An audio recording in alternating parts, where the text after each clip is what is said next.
ताली बजाने का इनाम भी मिलेगा, क्योंकि मैं कभी मुफ्त में कोई काम नहीं करता।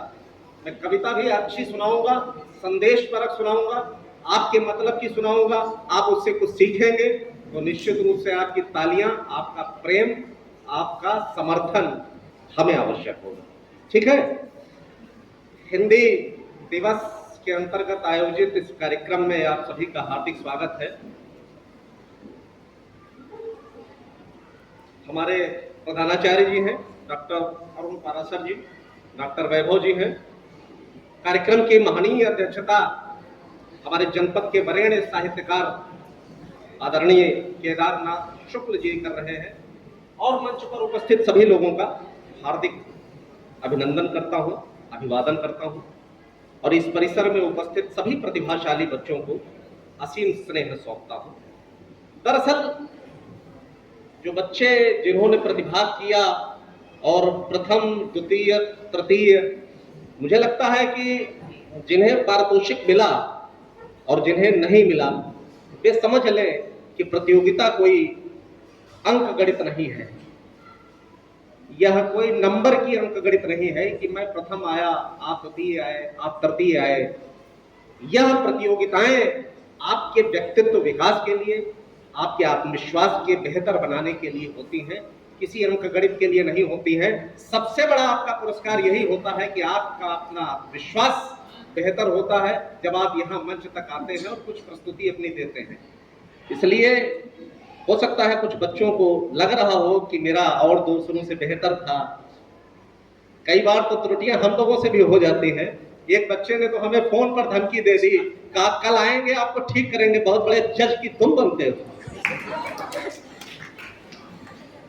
तो उनके प्रिंसिपल साहब के साथ मैं उनके घर गया, उनके पिताजी मेरे मित्र थे।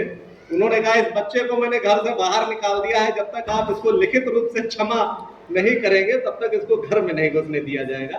खैर ऐसी स्थितियां नहीं आएंगी, आप लोग बहुत अच्छे हैं। हम परिंदों से हैं, लंबी उड़ान बाकी है, अभी जुनून है, पंखों में जान बाकी है। तेरे आंगन से दिखता है जो तुझे कम है, छत पे आ देख अभी आसमान बाकी है। तो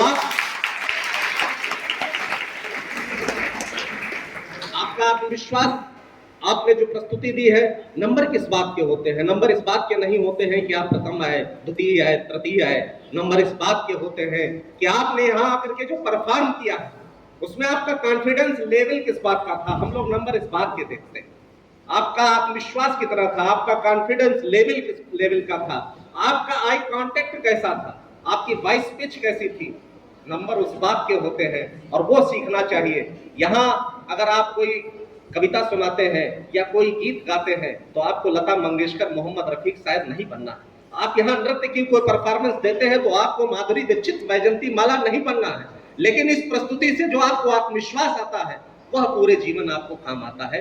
इसलिए इस तरह के विद्यालयों में जो सांस्कृतिक महोत्सव होते हैं, इनमें सदैव सहभागिता यह छोड़ करके कि हमारा स्थान क्या होगा, सदैव करते रहना चाहिए। और एक संदेश दे करके मैं अपनी बात को आगे बढ़ाऊंगा। आप डॉक्टर बनेंगे, इंजीनियर बनेंगे, साइंटिस्ट बनेंगे या प्राइवेट सेक्टर्स में जाएंगे, लेकिन उसके पहले आपको एक अच्छा मनुष्य बनना बहुत आवश्यक है।